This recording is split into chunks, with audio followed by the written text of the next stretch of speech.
Good morning, Chautauqua. My name is Stephine Hunt. I serve Chautauqua Institution as the interim Michael I. Rudell, Director of Literary Arts, and it's my pleasure to welcome you to the amphitheater this morning as we continue week 4 of the 2026 Chautauqua Lecture Series. Before this morning's lecture, I do have a few announcements. You will have a brief opportunity to greet this morning's speaker, Barber, on the back porch of the amphitheater immediately following the program. Please note that we must limit the number of people admitted to the porch and ask that you keep your greetings to a brief hello. Ms. Barber will host a book signing at 1:30 today at the Author's Alcove, adjacent to the Chautauqua bookstore, where books will be available for purchase. At 12:30 p.m. today in Smith Wilkes Hall, we invite you to join National Geographic explorer and author Rachel Zoe Miller for her lecture and book launch, From Disposability to Ingenuity and Decision-Making in the Age of Plastics. This program is free and open to the public, and we invite you to bring your lunch. If you'd like to continue the conversation on this or other lectures, we hope that you'll consider participating in Chautauqua Dialogues. These are small group facilitated discussions about the lectures you will engage with this week. Consult the Chautauquan Daily for times and locations. Please note that while dialogues are held at the denominational houses, you do not need to be affiliated with the host community or any faith community to attend. All are welcome to participate in this opportunity to listen and learn from each other. In addition to our in-person audience here in the amphitheater, we're pleased to welcome those of you watching and engaging with this program on our Chautauqua Institution YouTube channel. Thank you for joining us. All who are with us live are welcome to participate in the Q&A at the end of our program. You can submit questions at any point during the lecture via our question portal at questions.chq.org using the browser on any internet-connected mobile device. Our amphitheater audience may also submit handwritten questions, which will be collected by ushers after the lecture concludes. At Chautauqua, we take pride in the environment we create as a community that welcomes a variety of perspectives as we explore the best in human values. We thank all of you in our audience for honoring the spirit of this forum and for your collegial responses to our speakers and staff and your fellow audience members this week.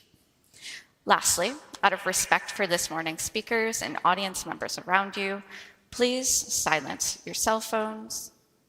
There's a note that says pause for dramatic effect. This concludes the morning announcements. As we continue our week-long exploration on our era of disposability, we're honored this morning to welcome Aja Barber, a writer, stylist, and sustainability consultant, focusing on the intersections of sustainability, fashion, and the textile industry. Ms. Barber's debut book, 2003's Consumed: The Need for Collective Change, Colonialism, Climate Change, and Consumerism, is a treatise on the state of fashion, climate change, and social justice. The book reveals the endemic injustices in our consumer industries, the uncomfortable history of our textile industry, and how oppressive systems help create a lack of diversity and quality in the fashion industry. Independent booksellers across the UK and Ireland voted to include Consumed on the non-fiction shortlist for the Indie Book Awards 2023.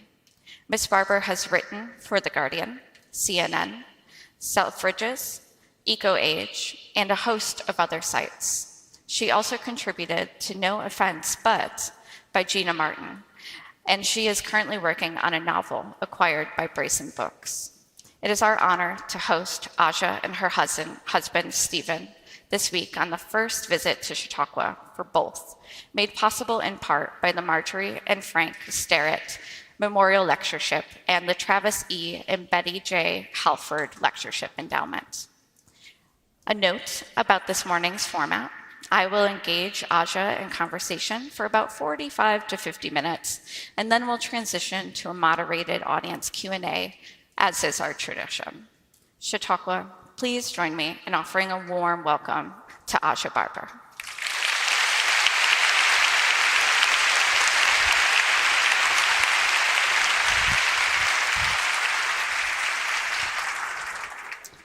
Hello, Aja.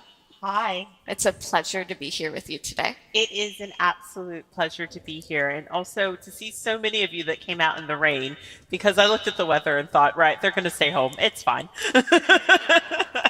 Chautauquans show up for the people that we need to show up for.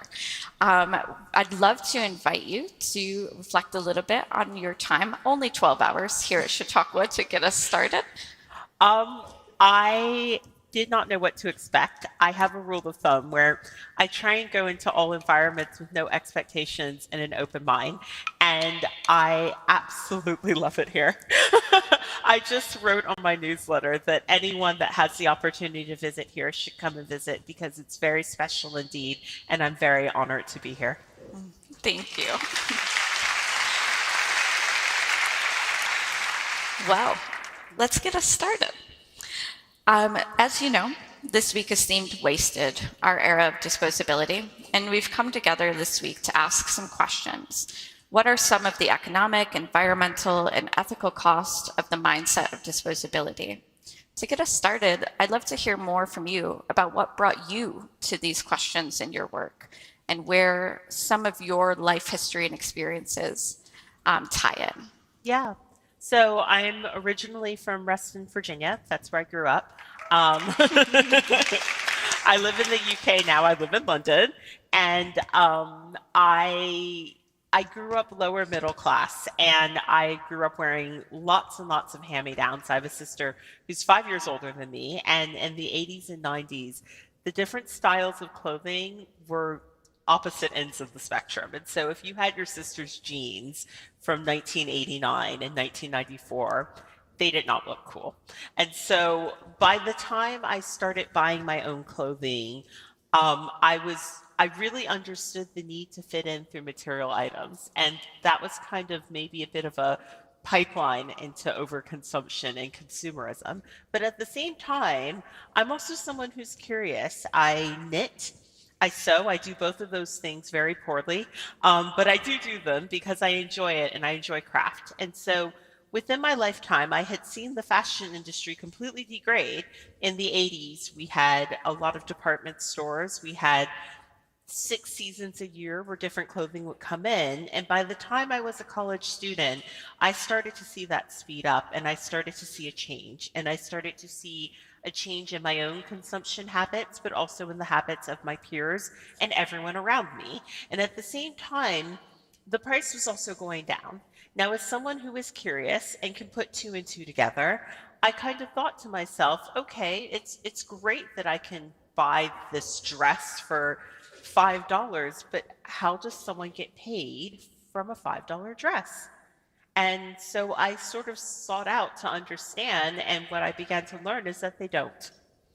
And as someone who has always tried to treat people as I would like to be treated, that didn't sit right with me, even though I was someone who never had a bunch of money or whatever. It started to make me feel uncomfortable. And also with the speed at which things were going, I was seeing people really dispose of clothing quite quickly. So one summer I volunteered at a local charity shop because my mother has always been a big charity shopper, and me as well, even though it wasn't something I bragged about growing up because there was a sense of shame around it. One summer I volunteered there, and I had always had an inkling that the amount of clothing that was being produced and consumed was going to be a bad thing for someone. And what I saw in that shop was that we would get bags and bags of donations of clothing, so much that it would almost hit the ceiling. And I'm a real go-getter, so I would come in and I would go, okay, I've got to get through all these bags.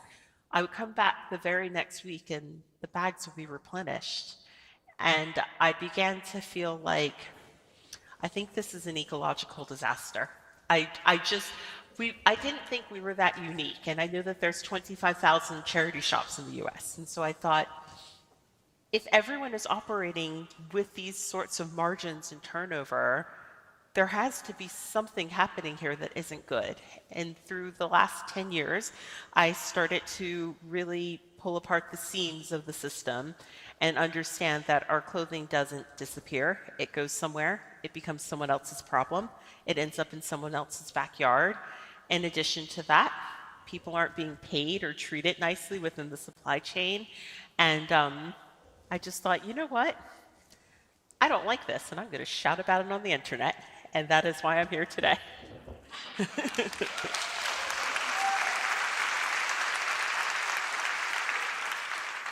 We're so happy that you started shouting and that it brought you to us.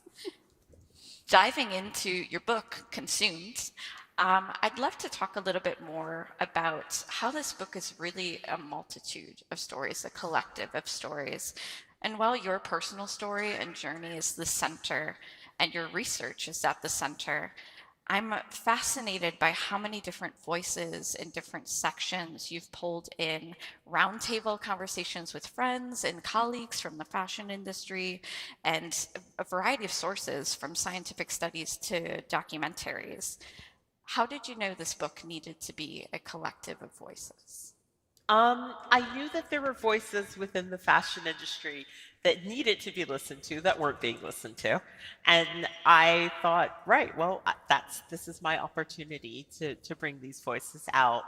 And I also felt like there are certain industries where, as a young Black woman, I didn't see a lot of myself reflected, and so I wanted to show more of that and to show that we could actually have a really great industry where we listened to each other and where there was room for all of us and where no one felt bad about buying sweatshop clothes.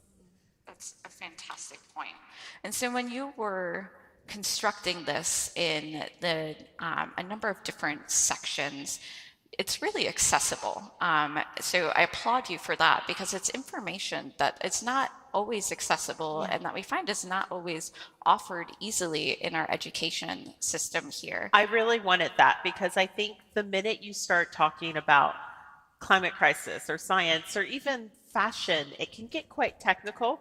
And sometimes if we want the general public to be brought in, we have to make it so that people feel like you can meet them where they're at. And also, I talk to people on the internet all day, every day, and you have to be able to speak to people in a way that they can actually take in the information and do something with it.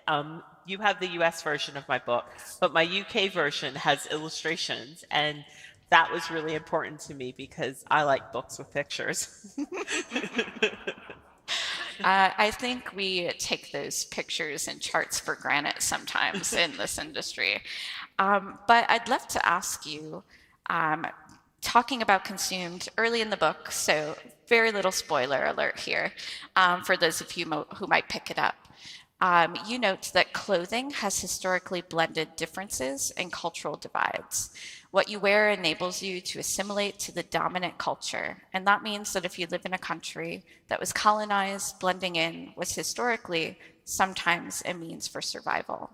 Can you share more about the unexpected and lesser known ways that the fashion industry has been a deeply influential system in our current climate crisis, as well as a tool and pillar of colonial systems? Yeah, so depending on who you ask, because there's a few different stats out there, but the fashion industry accounts for between 8 to 12% of global carbon emissions. That is enormous. And the reason I talk about this in comparison to the climate crisis is because, as I was telling my good friend Catherine, a lot of the stuff that we hear about with climate crisis is not fun and downright can be quite scary and quite hard to take in. But when it comes to how much we are consuming, how we are consuming, who we are consuming from, I feel like this is an area where we have power. We have the power to change the system. A lot of climate crisis stuff is going to be really challenging, and I think we're up for the challenge. But when it comes to overconsumption and purchasing from companies that don't treat their workers well, I just know that we're better than this. Absolutely. Thank you. Yes, please.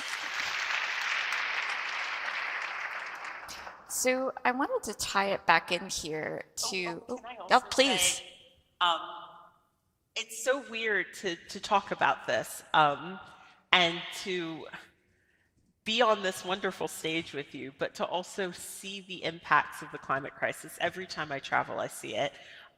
When I flew into Toronto, I looked down and I just started crying because of the smoke.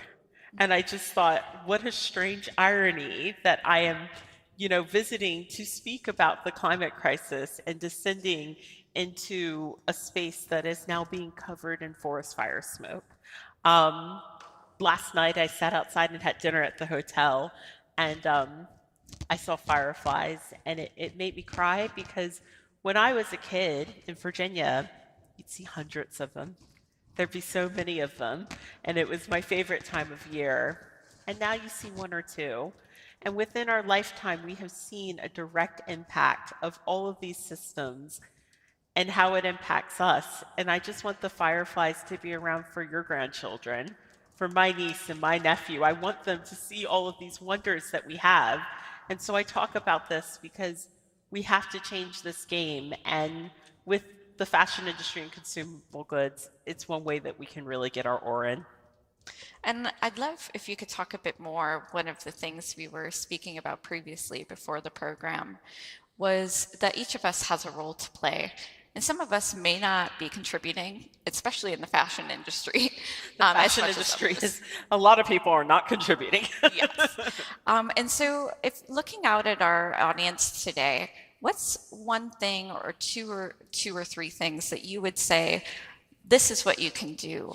Well, so I do see that the audience does skew a bit towards seniors. And I think, quite frankly, you guys are probably already very well versed on a lot of this stuff. Whenever I speak to people that are a little bit older, you say, this is not something we do. And I'm like, I agree. But what about your grandchildren? What about your nieces and nephews? What about the young people in your lives? And so it's important to understand how the system is impacting them, because when it comes to ultra consumption, right, they're the ones that are being targeted. They're being targeted through their phones, through social media, through the things that they consume. I mean, when I was a kid, we had TV advertisements.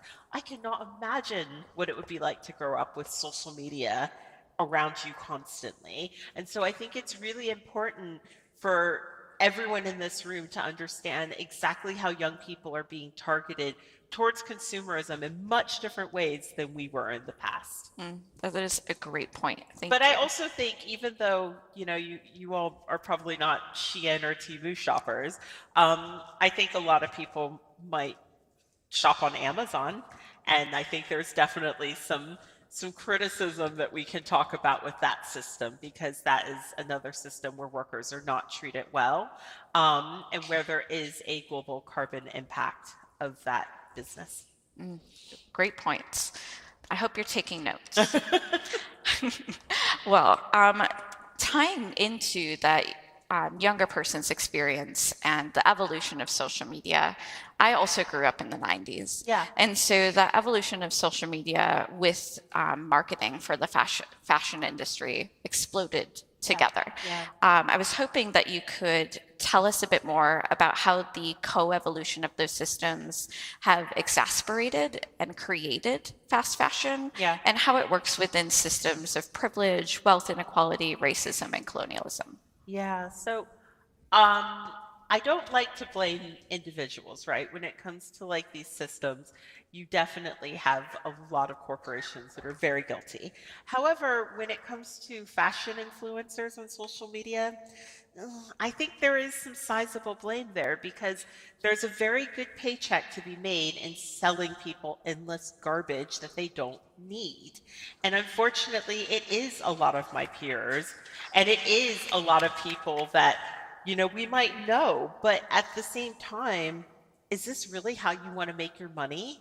Is this what you want your legacy to be? At one point in time, when my message was very popular, I had a lot of, corporations coming to me and being like, I'll tell you what, what if we put your face on this product and we will give you large sums of money? Now, could I have used that money? Absolutely. But could I have ever done that to the planet? No. I can't say something is sustainable and ethical when it simply isn't. And unfortunately, I think that the system of social media influencers has really sort of been a strong pipeline for growing this fast fashion pipeline. And it isn't just the influencers, it's the entire speed of how the apps work. There was a New York Times article that came out maybe 5 or 6 years ago where they said that the average young person feels like if they've worn an outfit and it's been seen on social media, it is now considered old. And so it isn't just influencers, it's the entire speed of everything that is happening. It is the apps, it is the system. And all of that has gone side by side with how fast the fashion industry has started to move. And as far as colonialism goes, from start to finish, it is people within non-white countries that are being harmed the most by these systems. When you think about where the clothing is produced and who it is produced by, it is usually somewhere in the global south where people are making pennies, not living wages, not enough to live off of, and often there are factories where there are children involved. And what happens with the race to the bottom is that you have these corporations that will go to different countries and they'll say, right, we have this massive order to a factory and we're going to have you make, 400,000 pairs of jeans for us, but you have to do it for this price. And then they go to another factory and say, we have this order, can you do it for lower than this price? And they work the factories against each other until eventually they get a very low price. Now, the factory that wins the bid isn't going to be able to produce that. So then they start to outsource it. And when they outsource their orders to different factories, that is when you get children making clothing because human hands only work so fast. And so the speed at which we see things in stores has exploitation behind it. There's no way that things can move as quickly as they move without someone being exploited. Every time you go into a store on the high street and there's new stuff in there, it's because someone has been exploited. And then you have the scale. So the fashion industry pumps out between 100 to 150 billion garments annually. If it's 100 billion garments, that's 13 times the human population. So they're pumping out 100 billion garments, and we cannot wear that clothing or buy that amount of clothing. But the stuff that we do wear, we are donating it, and often 90% of that is going to be sent to another charity shop, and then they'll take what they can sell. The other 90% goes to another charity shop, and eventually it will end up in Ghana or Uganda or Kenya or Rwanda. And at that point, the amount of clothing that comes into Ghana every single week is 15 million garments. Now, the population of the city of Accra is 3 million people. So obviously they're not wearing all of that clothing. And what happens is it ends up being pollution. It ends up in the ocean. It ends up in the water streams. It ends up in people's backyards. And this is a system that isn't making any of us really that happy. So why not do something about it? That's such a great point. So we talked a little bit about the literal waste of what happens there in overconsumption, but I know there's stories from the global south about the production for that overconsumption. Yeah. Would you be willing to share more about that? Yeah, so I mean, in the book, I talk about the Interim River in Indonesia, and that is a river that is a source of life for the communities around that river. But unfortunately, the river is also very close to so many of the factories that produce clothing for the stores that we have here in the US. And a lot of those factories are pumping waste straight into the river. So if you're a rice farmer in Indonesia, you might have crops that start to rot, and nobody's going to be held accountable for it. And so this is a beautiful river that changes colors based on what colors are in season in the fashion industry, essentially.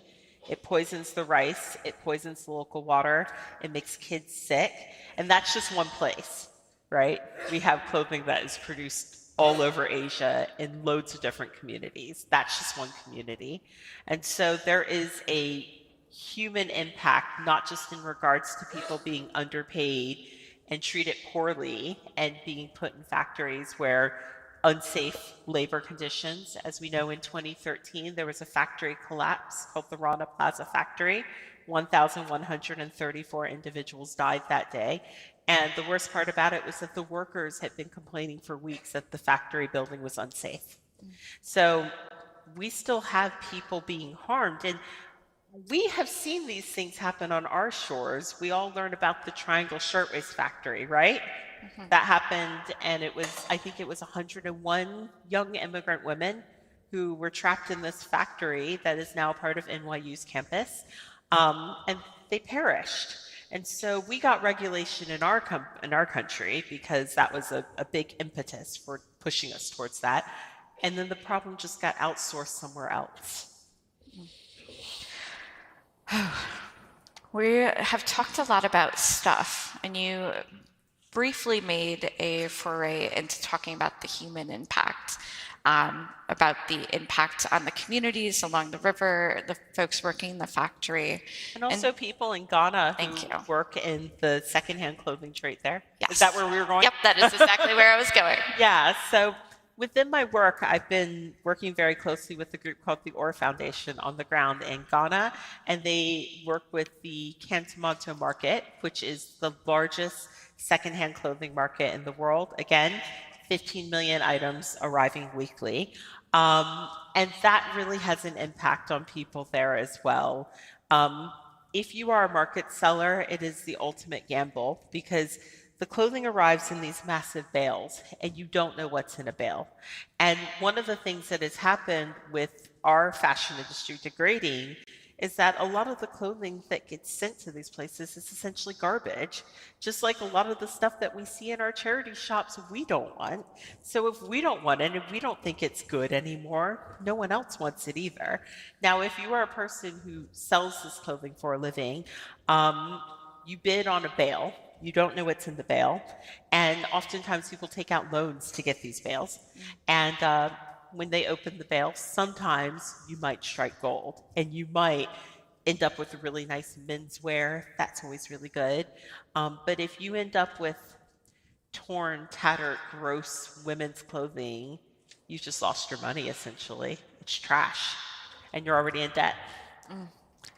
And so I think what you're starting to show us here and tell us a bit more about is how the climate change situation that's tied to the waste, the pollution, also translates onto human bodies. Absolutely.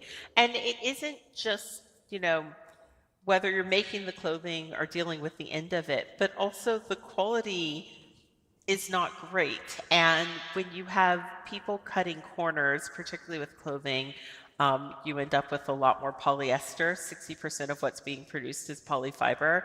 Now, polyfiber has a place in performance wear and rain gear, stuff like that, but just our everyday clothing becoming polyfiber, maybe not such a good thing, because one thing about it is that it never biodegrades.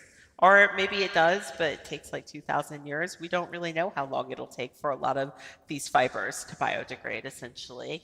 But when you also deregulate an industry and there's no watchdogs, you also have, things like lead in your clothing. There was a study in Canada where they had purchased items from Shein's website, including a child's dress, a raincoat, and I can't remember what the other item was. And the items tested 5 times over the legal limit of lead in Canada. And so if you were producing that clothing in Canada, it would not be on the shelves. But if you just buy it from Shein, you could do that. And that's what young people are doing. And they're putting that on their body, let alone the poor workers that have to work with it. And as we know, your skin is one of the biggest living organisms on our body. What sort of impact is that having on us? It's such a great point. So we talked a little bit earlier about how we started conversations this week that bring up the big issues and questions of climate change. And then with Bill McKibben yesterday. Here's one thing you could do. Yeah. So I'd love if we transition into talking about sustainability and what we can do about these issues.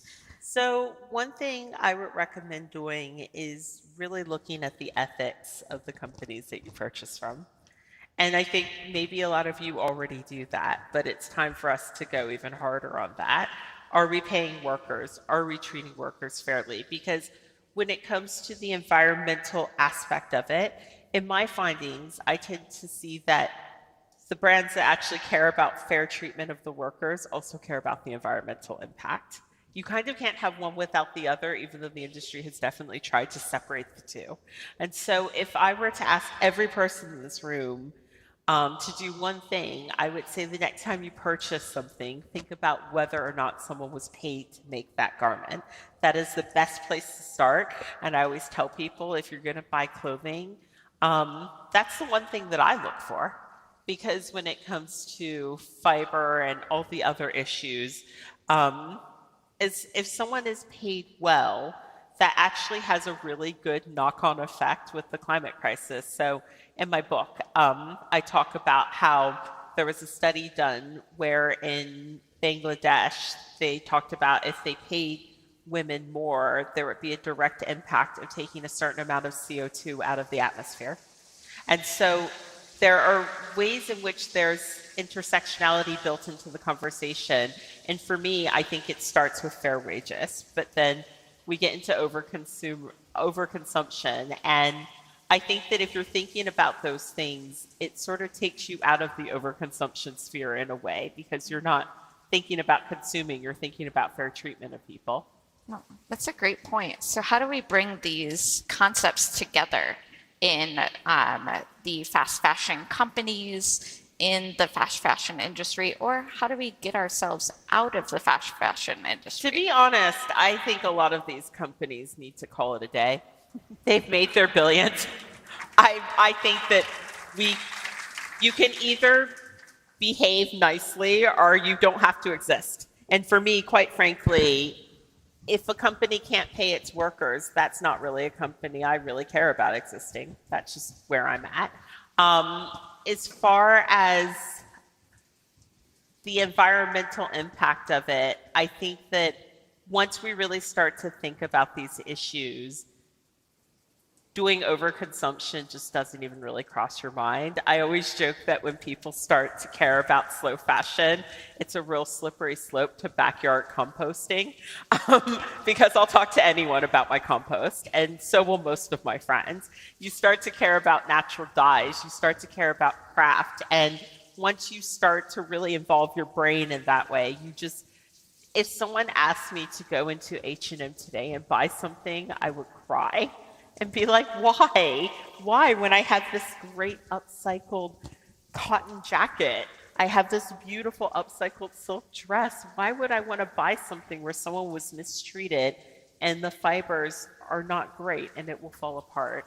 And so I think just finding any sort of tipping point to get in there, whether or not, if it's craft and craft is your thing, go for the craft element of it and start thinking about where you buy your crafting products from, how those companies work on the inside.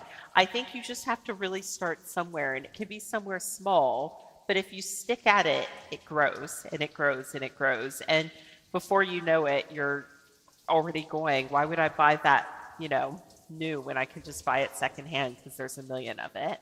Right. We were talking a bit earlier today about secondhand. Yeah. And of course, you mentioned it, secondhand in the facet of the markets in Gaza, or not Gaza, sorry, and my goodness, Ghana. Thank you.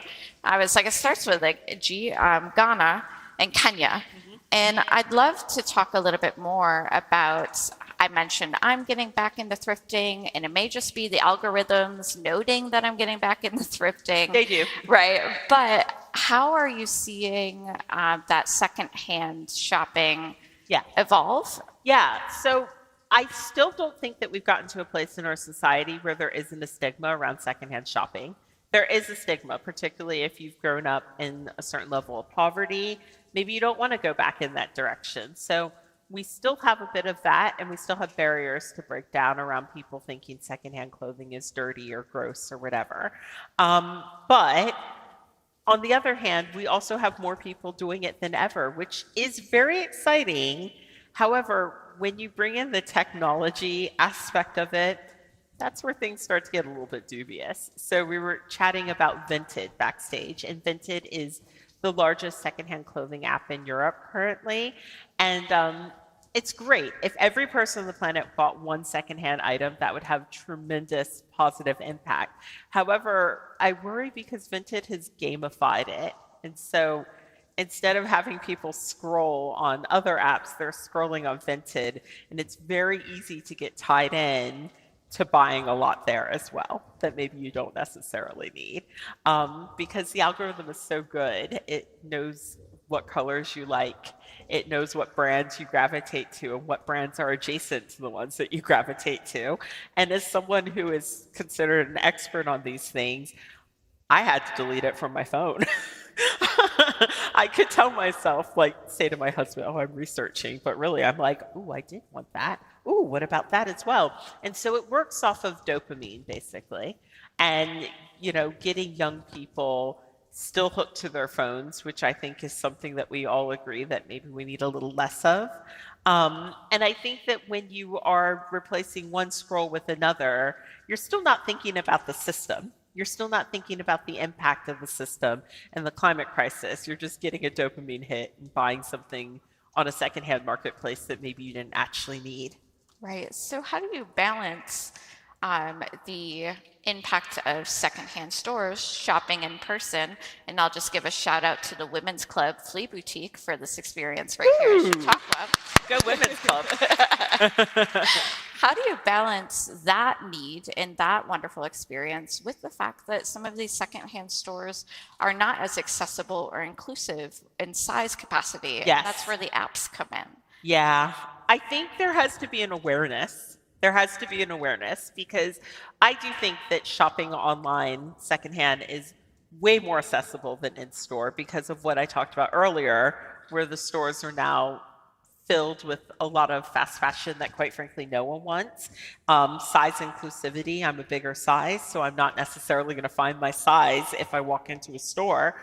So I do consider online to be a very accessible way to shop, but I do think that people need to be aware that a lot of the apps that are supposed to make our life easier are actually driving some of the consumption habits that we actually don't necessarily need in our lives. So for me, the answer is definitely awareness there. Yeah, thank you for that. I still want people to shop secondhand. I just don't want you to be like, I bought 20 things last week when I couldn't sleep and I don't know how that happened.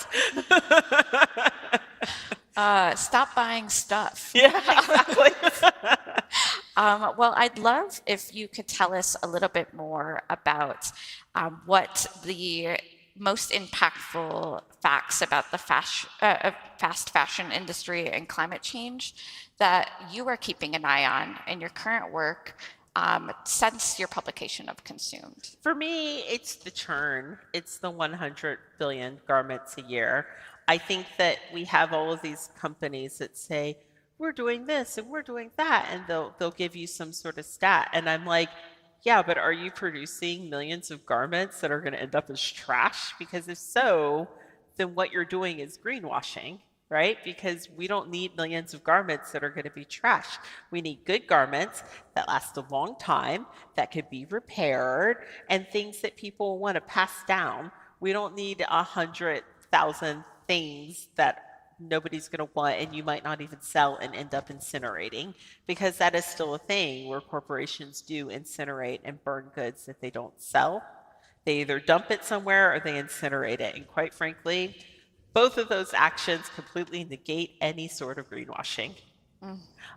So I keep an eye on the churn, and there is a campaign that the Orr Foundation has put out called Speaks Volumes, which encourages corporations to be open about the volume of clothing that they're producing.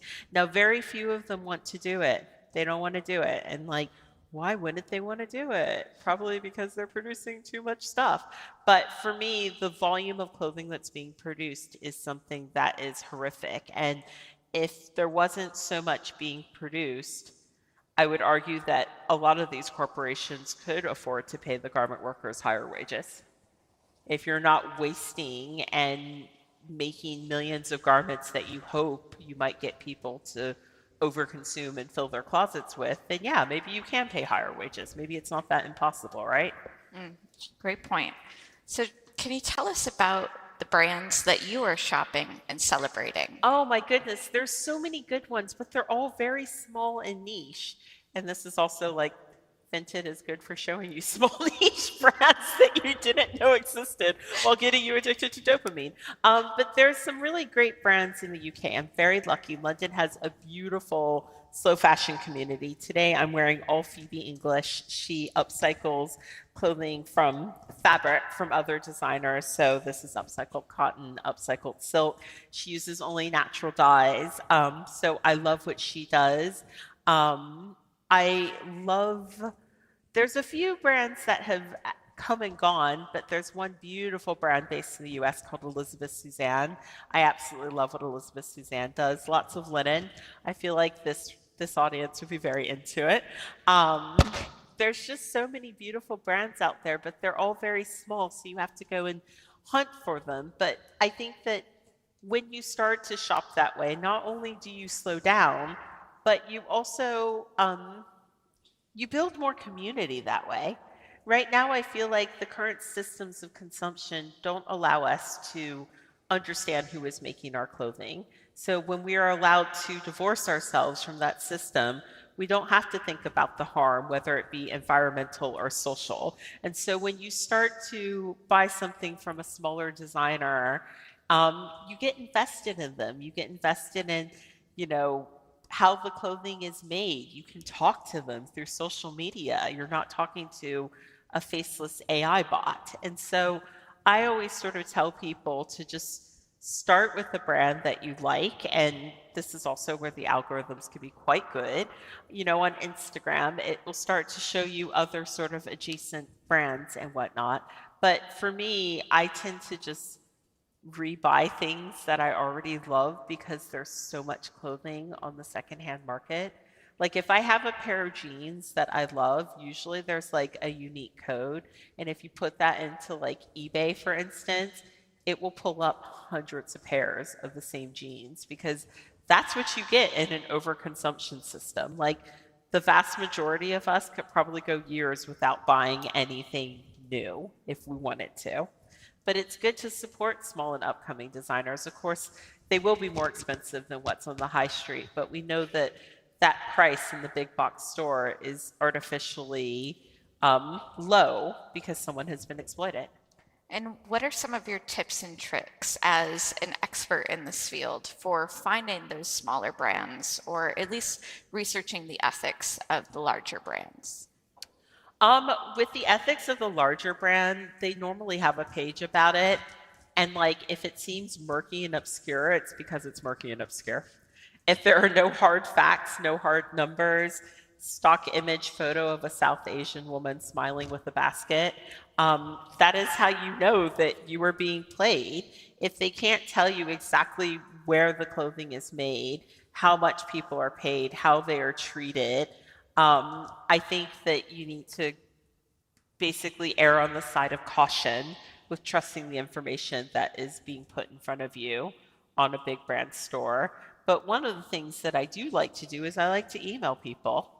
I love to find like a CEO's email on LinkedIn or somewhere and be like, hey there, you don't know me, but I know you. And I'd love to know a few things. And if they don't respond, then you kind of know it's a bad thing, right? Yes, good point. So in the last couple minutes that you and I have together before we open this up to conversation with the rest of our folks in attendance, I'd love to ask you about the projects you've been working on recently since you've published Consume. How do you continue to support garment worker unions and other advocacy? And I'd love to hear more about your Patreon newsletter and if you're able to share some work about the group you've put together or via grant, Remade in Cambodia. Yeah. So I have always supported myself on Patreon, even though I have a massive Instagram following, I could never be like, hey, everyone, stop buying so much, but buy this thing for me. Thank you very much. And that is unfortunately how people make their money online, through advertisement. And so I knew that that was never going to be the path I could go down. So I started a Patreon back in 2018, and it is the largest slow fashion Patreon on the website, which is quite cool. I've managed to support myself with never taking a dollar from an unethical company that is selling garbage. Thank you.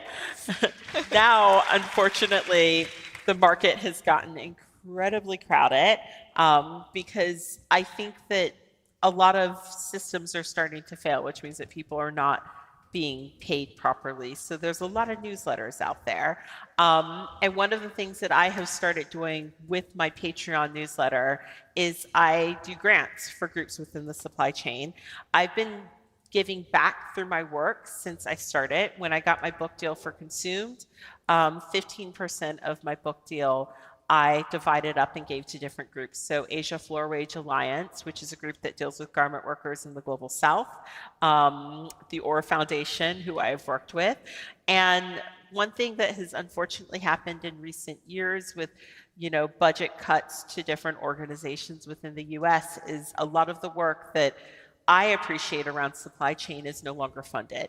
There is a knock-on effect when we see groups like USAID disappear, and that has happened. And so being that I have this newsletter, I think that it's a really great opportunity to try and support some of the work that I care about. And one of my goals is to get to 10,000 paid subscribers. And then every month I want to do a $10,000 grant that I give away to a different group. So last week I gave away a grant to Remade in Cambodia. And what they do is essentially the same thing as the OR Foundation. There is a lot of clothing pollution and waste because of the factories in Cambodia. So they sponsor river cleans. There are several rivers that have a lot of textile waste in them. And they also sponsor young designers to upcycle and work with the waste that comes from the different factories. And I think they're doing incredible work. However, they've never gotten the funding. So they need to have the money so that they can do studies on exactly how much waste is floating around in those rivers. And so with that grant that I gave them, I hope that they'll be able to do the studies, because one of the things that the OR Foundation does is they're an advocacy group. When they travel to the EU, they meet with EU regulators to talk about the issues that I've just talked about with you. They talk about the different corporations and who needs to start, tightening up when it comes to what they're doing to the rest of the planet. But they're only one group. But if we had a bunch of different groups that were all advocating for the same thing together, if we had groups in Cambodia, if we had groups in Ghana, it would be a very powerful movement. And so what I would like to do with my newsletter is to continue to sponsor this work and to be in financial solidarity with the people within the supply chain that are doing very, very hard and difficult work. And one of the cool things about unpacking consumerism for yourself is you start to think about, like, how much do I actually need, whether it comes to material goods, whether it comes to money. And part of coming to terms with the fact that I can have a very happy life with not a lot of stuff is realizing I don't need all the money. So if I have an opportunity to build this newsletter, I would like to give back with it. That's essentially it. And I feel like I can't be on here talking about all of these issues, but not being in financial solidarity with my friends in the Global South who are doing really, really hard work. So that's what I want to do.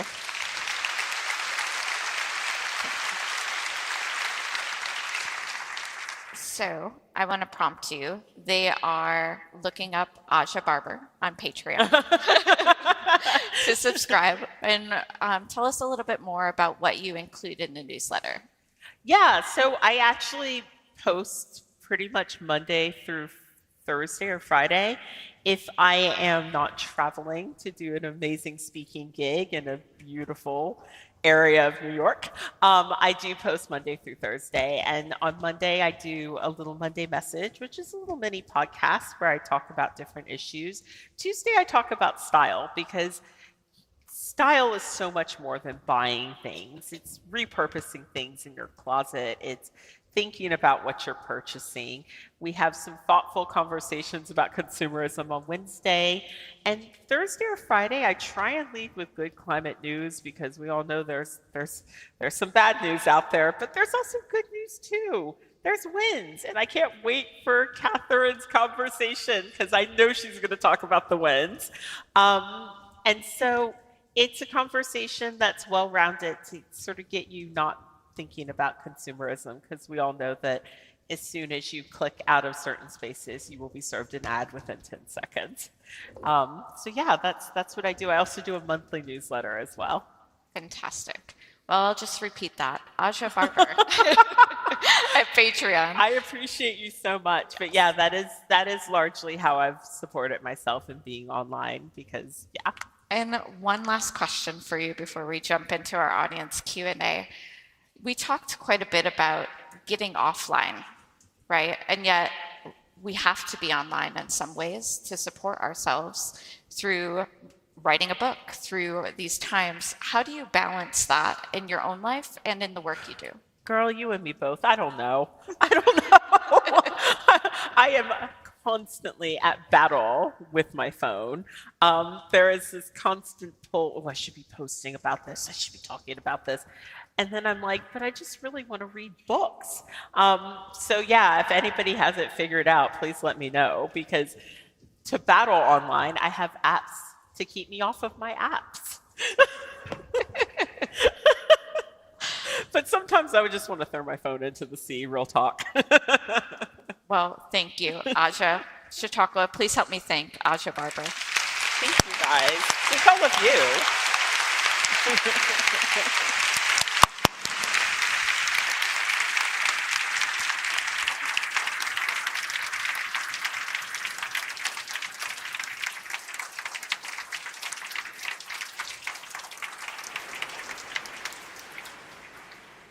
Thank you. So, for those of you who are leaving for other programs, we ask that you do so quietly until you've left the amphitheater, out of respect for those who are staying behind as we transition to Q&A. Enjoy your day, you all. Have a good time. And if you have questions for Aja, you may submit them through our ushers who are circulating and can provide slips of paper and pencils. You may also submit questions online at questions.chq.org. And while we're waiting for some of those questions to cycle in, I do have an official Chautauqua institution program change to announce. Tomorrow's scheduled lecturer, Ron Gonen of Closed Loop Partners, is no longer able to join us. Because of this, Chautauqua and we have an embarrassment of riches right now within our community. We're pleased to announce that our friend Rachel Zoe Miller, founder of the Rosalia Project and the National Geographic Explorer, will step in at the 10:45 a.m. lecture tomorrow. This will be in addition to her 12:30 p.m. book launch this afternoon in Smith-Wilkes Hall. Thank you, Rachel, and thank you to Mark Wensler of the Chautauqua Climate Change Initiative for this quick pivot. Chautauquans, please send us your questions online at questions.chq.org or look for an usher walking around with pen and paper. I do have a couple questions that have come in here. Thank you. So a good question here about an article that was just published in the New York Times today. So if I haven't read it yet. Oh. Okay. Okay. I'll do my best to paraphrase here. Okay. Just today, the New York Times had an article out of fashion slop and clothing that is quickly being mass-produced in China based on algorithms from social media influencers. Are there companies out there who do produce clothing with a conscience toward their workers? We talked a little bit about those small ones, but are there any companies that you would highlight that are larger that do keep their workers in mind? Honestly, I can't, no, because I think the problem with this system is the bigger the company, the more holes there are for people to fall through. The more you start producing millions and millions of items, the more factories you have to manage, and very few people are managing those companies and checking in and doing their due diligence as they should. Even companies that, are praised, sometimes it'll be like, oh, they've been using this factory that has a terrible track record. That is a very common issue where, we sort of say, oh, but this company is better. And then you really someone does an expose and they find that their clothing is being produced in the same sweatshop that another company that has no track record is producing. I mean, that was the thing when Rana Plaza happened in 2013. They had to dig through the rubble to find tags of whose clothing was being made in that factory. And it would surprise you because it was a lot of companies that you would never think would be produced in a factory that was so unsafe that it collapsed on its workers. So unfortunately, I feel like it's the bigger corporations that have the most amount of cleanup work to do here, unfortunately.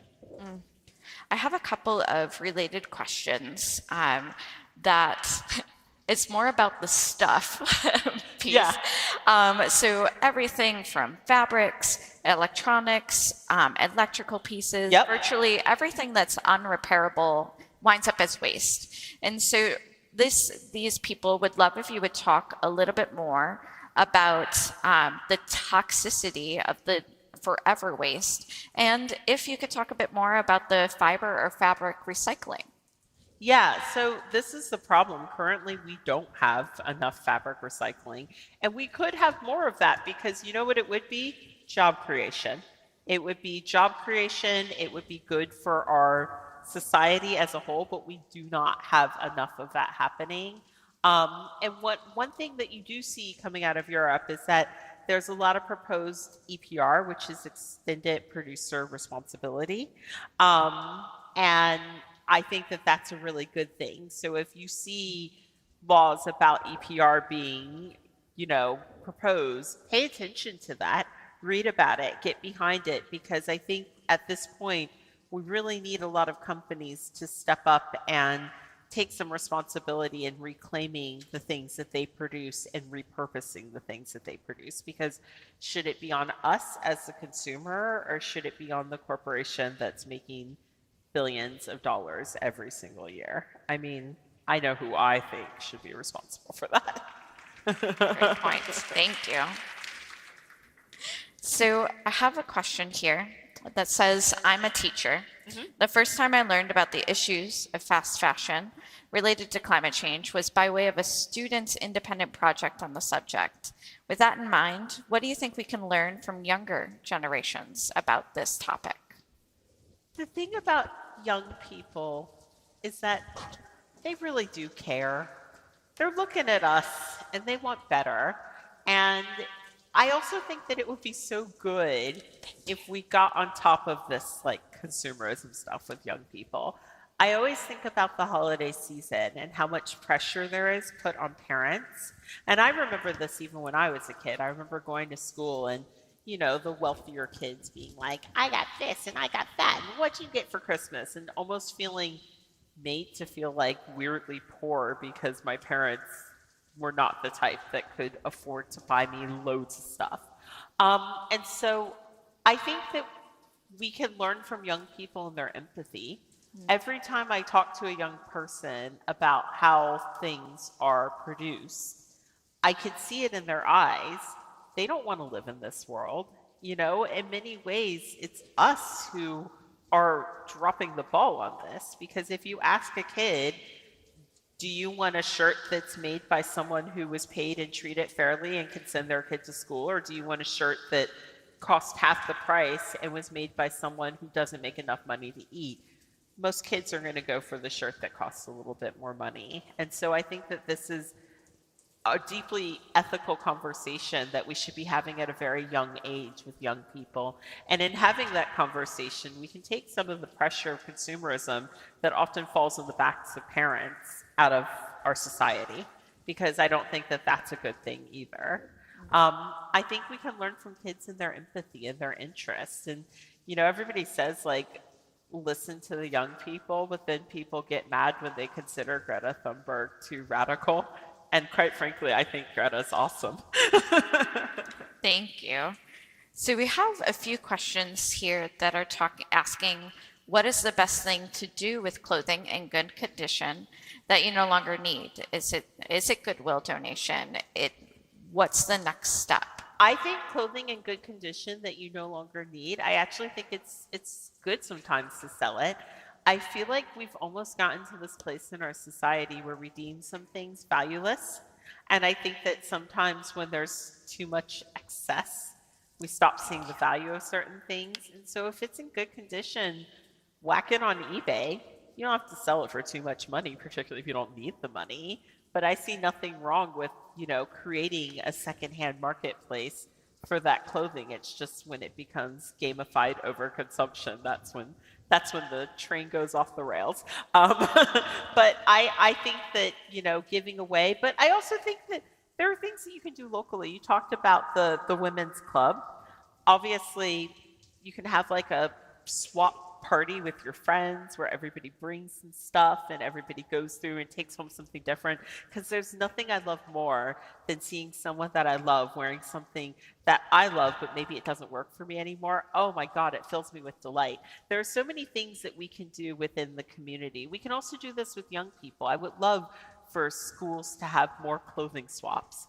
It builds community. It teaches people about treasuring things, taking care of some things, that you can put it in the swap and someone else will come and get it. I think that there's a variety of amazing solutions to the things that we don't need anymore, just doesn't work for us anymore. And then if it's in bad quality, upcycling it. I mean, my mom has so many rags of things that we had like in the 80s. She used to have this really beautiful nightgown, and sometimes I cry when I see a little rag of it.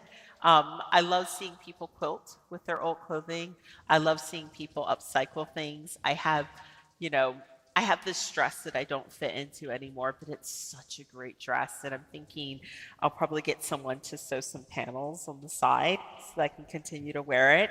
Different iteration, same dress. But I think that the creativity is where this conversation gets really fun. It doesn't have to be burdensome. It can be really, really great. And that's what I want. I want us to be able to have creativity and vision, because this doesn't have to be gloom and doom. It could be some of the best stuff ever. Yeah, thank you.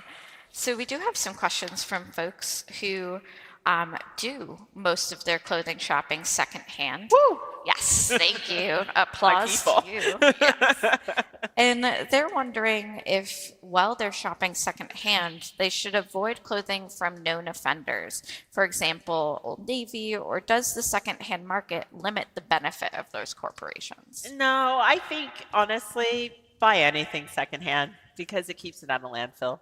I'm not precious about... Now, would you want to buy something from Shein that could be coated in lead? That's the stuff I would leave on the rack, I'll be honest. But, I think that when we buy things secondhand that might not be from the best place, we are still honoring the labor of the garment worker. We are still honoring the labor of the person who made that item.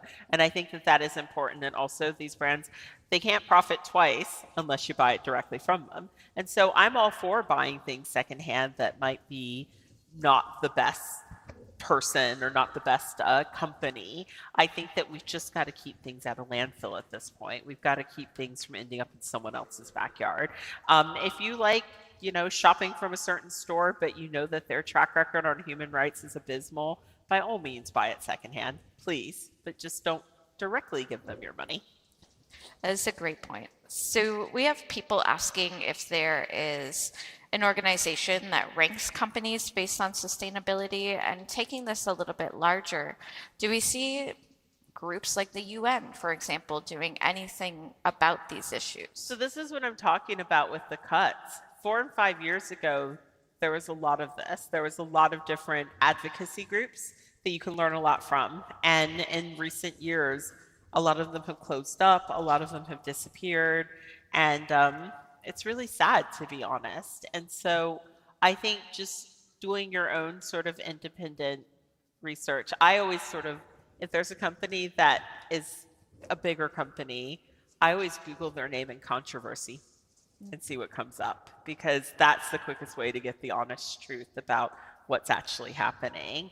But yeah, it's important that we have these advocacy groups. I know that the UN does have certain areas about fashion, but I really feel like it has become deeply deprioritized in the last 5 years. And so, where in 2020 everybody was talking about it, it feels like there's kind of been a bit of a rollback, which is why it's important to keep this conversation at the forefront.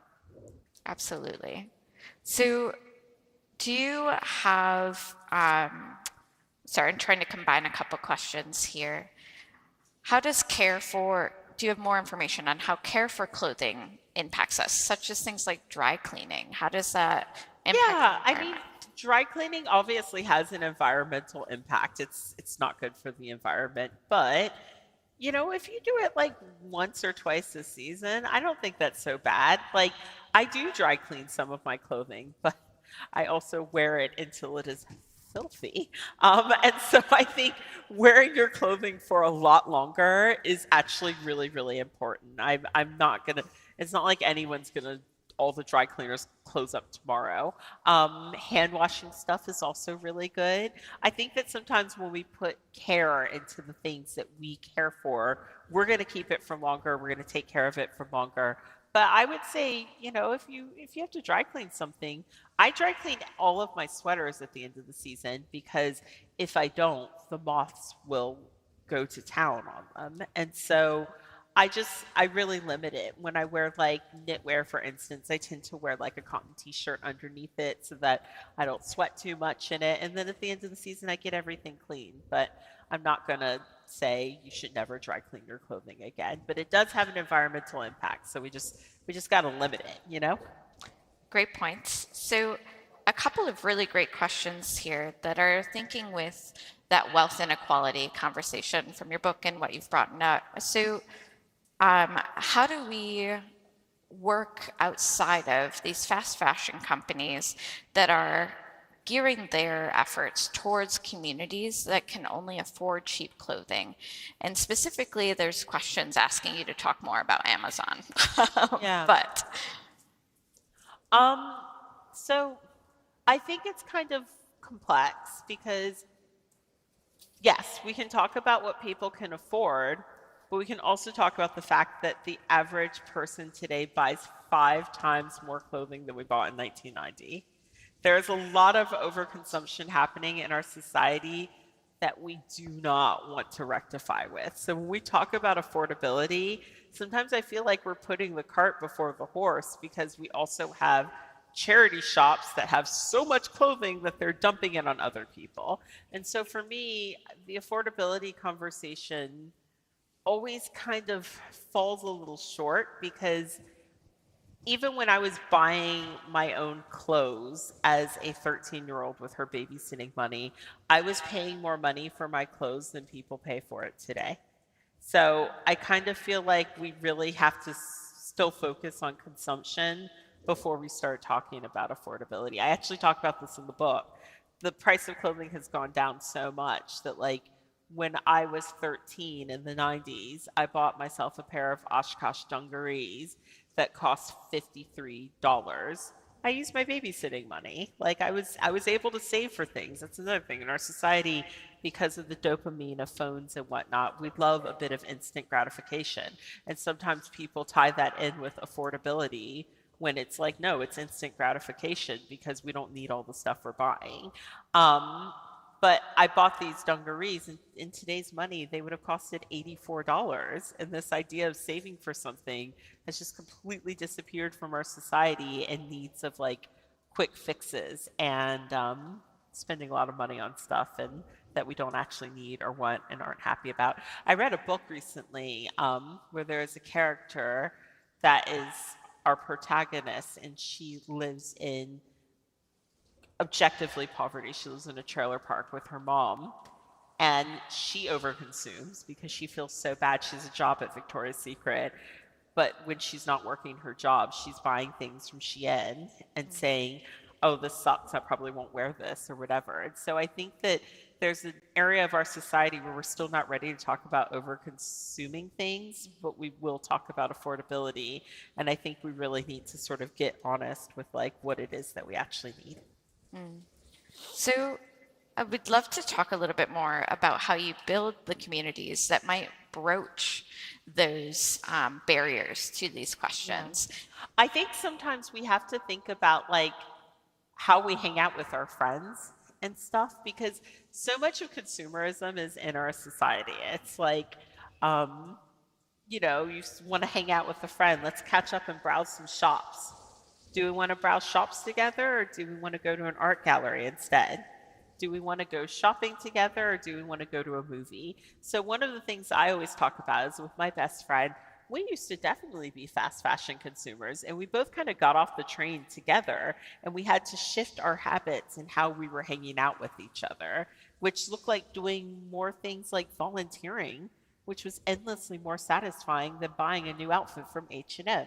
And so I think we really have to change our culture and our relationship to consumerism, and that sometimes changes how we hang out and enjoy people. But I think it often changes it for the better. We have a couple questions here that are addressing these conversations around community.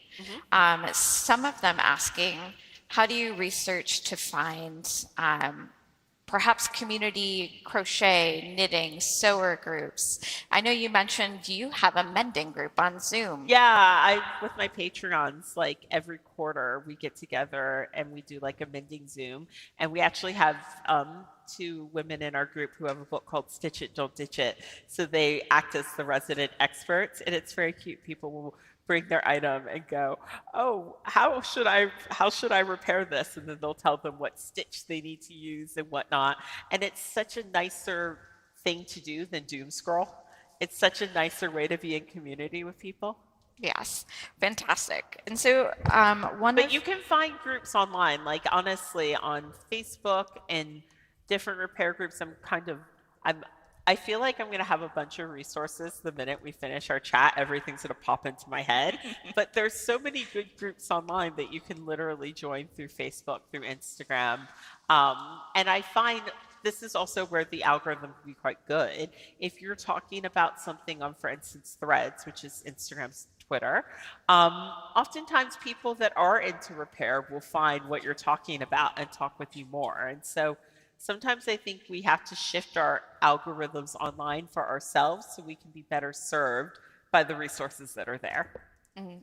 So talking about communities and scaling it up just a little bit, we have a question here that's asking, what's some of the cultural differences that you found between the US and the UK in relation to the topics you've talked about today? And that question comes out because the question says, if I understood correctly, the UK version of your book has illustrations. The US version does not. Why is that? That was just a publishing snafu, honestly.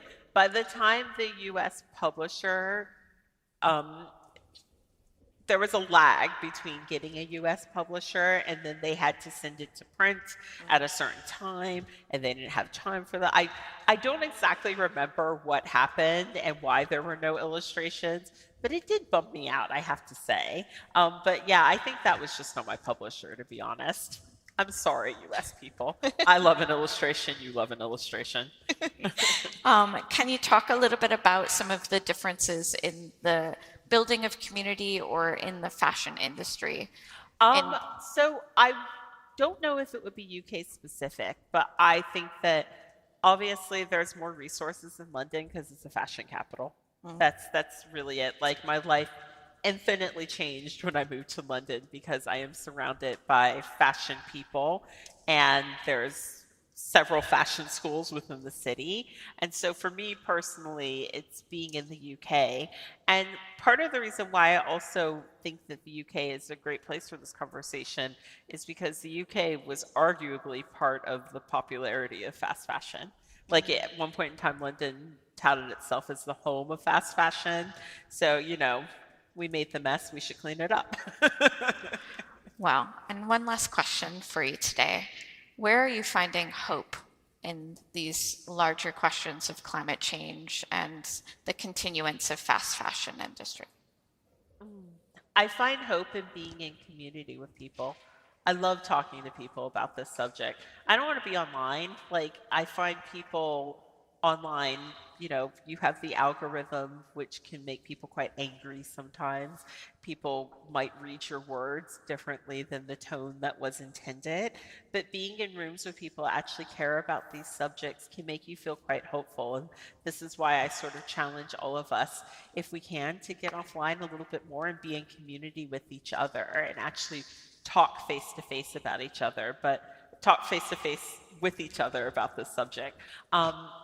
But in general, I find hope in the people that, find this subject matter fascinating. They're artistic, they're interesting, they're clever.